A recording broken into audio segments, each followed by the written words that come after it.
know, how we find you is that it isn't where you're sitting. It isn't sitting up close. It isn't about that. It's that when you have a desire, there's a lot of energy moving. And when you have a strong desire, there's especially a lot of energy moving. And if you have desire, we talked about this earlier, if you sort of want something and you have no resistance, you do light up.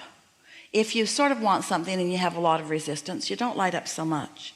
If you really, really want something and you have no resistance, you fill the room with your lights. You are undeniable. If you really want something and you really have a lot of resistance, then you light up in an interesting way.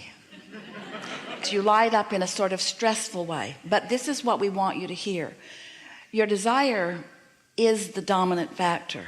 And when your desire is strong, the energy is moving really strong around you. And the fact that you're resisting it is not really very important, because you can stop resisting it more easily than you know.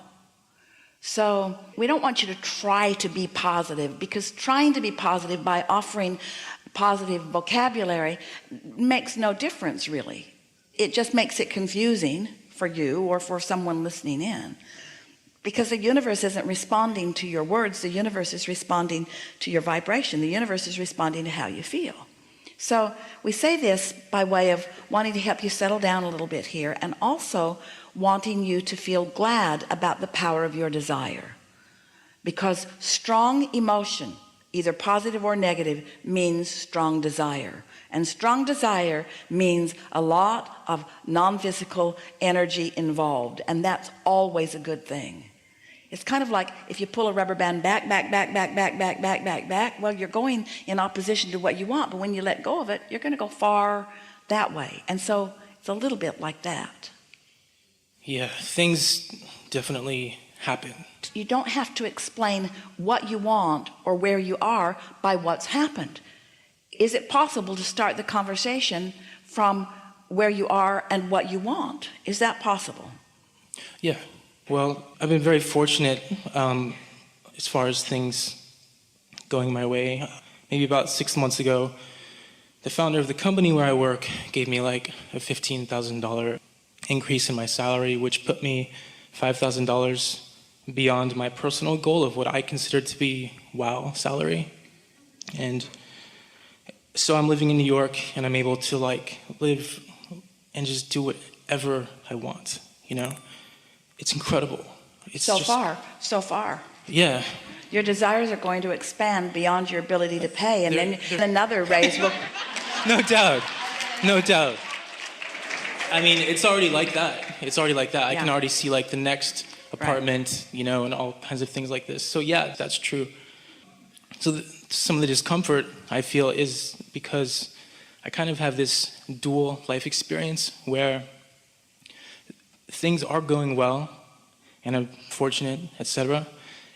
And I also feel like I'm living behind the scenes of what is really meant to happen. Give us more about that. Like, I have a really cool job. I like what I'm doing. I like the neighborhood that I work in.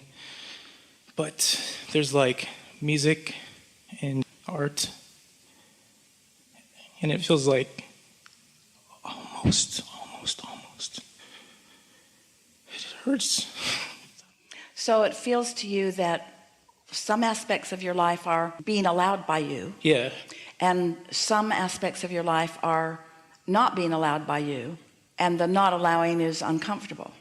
Yeah, it's like terribly painful, because there's obvious beauty, obvious good stuff, and I feel really happy. And then, do you think those things are in your vortex too? Which things? The things that you're feeling uncomfortable about not being able to experience fully right now? Yeah, I feel like I'm doing it to myself, but yeah, I do feel like it's in my vortex. But do you think it's a factor of time, not enough time to explore it all? It does feel that way. It isn't that way, but it does feel that way. Yeah. So, have you been listening to us for a little while? Yes, maybe since 2004. So you've heard us say this, and we're going to say it poignantly to you right now. You could have 5 desires. Stop rolling your eyes out there. We know you've heard this. You could have 5 desires. You could have 3 powerful desires, or 300, but let's say 3 powerful desires. And one of them could be going really well for you. and the other two not well at all. And as you focus upon the one that's going well, you would reduce or release all of the resistance on the other two, and then they would begin flowing too, because it's not a time factor, it's a engines on the track factor.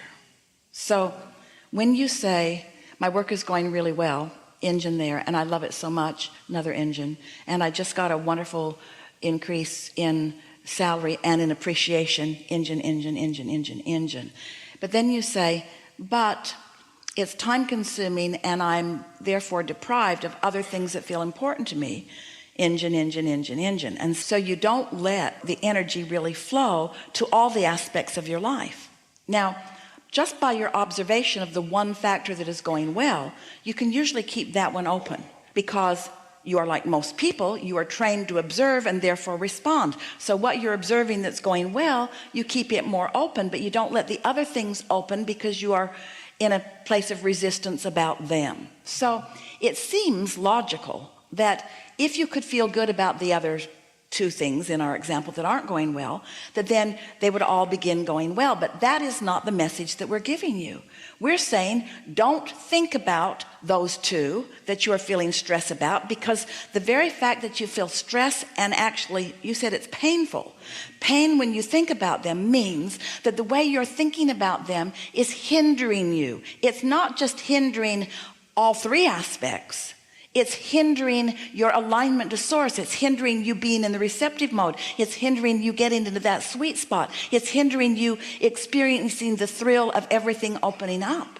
You know how good it feels when somebody recognizes you and they give you a raise and they give you a compliment and you say, yes, yes, yes. Well, those things could be and should be happening in every aspect of your life, and would be if you weren't calling those other aspects out and calling them blocked or time crunched.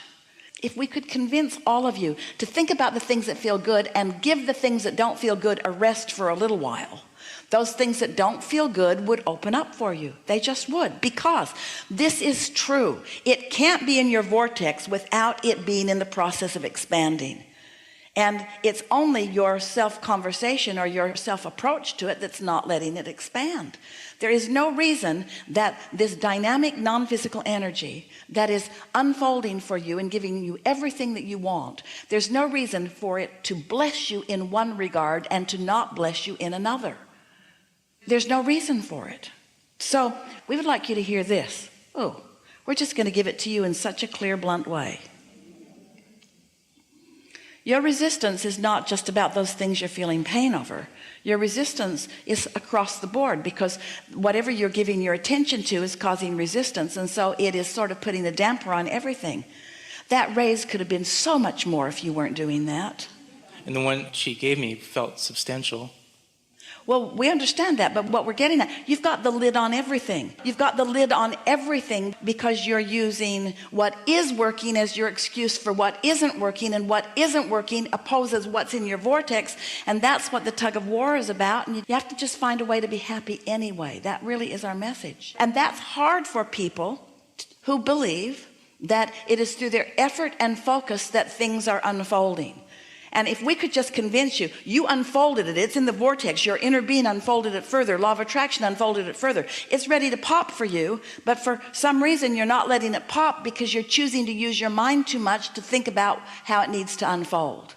It's a little more trust in the vortex, a little more acceptance of your own worthiness, a little less justifying of the good stuff that comes. And you know why we know for sure that that's what you're doing? Because you say, I don't have enough time to let the universe bless me in all regards. It's through my effort and hard work and focus that I'm being blessed. Not true. It's not through your hard work and the time you're putting in on your job that is the reason that you're being blessed. And employers all over the world are not wanting us to say this to you. because they like your nose to the grindstone. They like you thinking that it's through your effort and dedication to the service of what they need that you're being blessed, and they want the rewards that they're giving you to be commensurate with the money that they're giving. In other words, that's the way they want it to stack up. Much of the economy of the world wants you to believe that you do this, we'll give you this, and you do this and we'll give you this, and if you don't do enough, we won't give you enough. But that is not how it works. How it works is life caused you to make a massive vortex, and that massive vortex has become more massive, and the energy that creates worlds is swirling around and queuing you up for things. And it's time for you to stop piddling around with these thoughts that pinch it off and accept your greatness, accept the greatness of the vortex, and just say, bring it on in this way and in this way and in this way and in this way and in this way. Show me in all regards. Show me in every way the power of who I am, the power of what I put there, the blessedness of who I am. And for my part, what am I going to do to deserve it? I'm going to chill. I'm going to love me more, and I'm going to love you more, and I'm going to be easier about things, and I'm going to find less stress, and I'm going to look for more reasons to feel good, and I'm going to be nicer to myself, and I'm going to be nicer to you, and I'm going to be nicer about that thought and feel better, be nicer, but feel better is what we mean. Feel better. I'm going to feel better. And I'm going to get into that receptive mode, and an idea is going to come to me, and I'm going to follow it as long as it feels good, and I'm going to witness the universal forces as this expands to this and this and this and this and this. I'm going to love what I do. When I focus upon the subjects of art and music that are my passion, they're going to thrill me when I look at them, not pain me because I can't turn enough attention to them. I'm going to take it where it comes. I'm going to take it where it comes. That's how it happens a lot. You know, I'll make some artwork, and then the people who are hosting at the gallery will be like, your piece is my favorite piece, and then they ask me to make more, and then I feel overwhelmed, and then I'll write songs really fast, and people will be like trying to play them in clubs. Let your artwork be about the thrill of it flowing through you, not about what happens afterward. And when you are really exhilarated about the thrill of it flowing through you, your masterpieces will be such that they will be so highly regarded, they won't be under big demand because most of the world won't be able to afford them.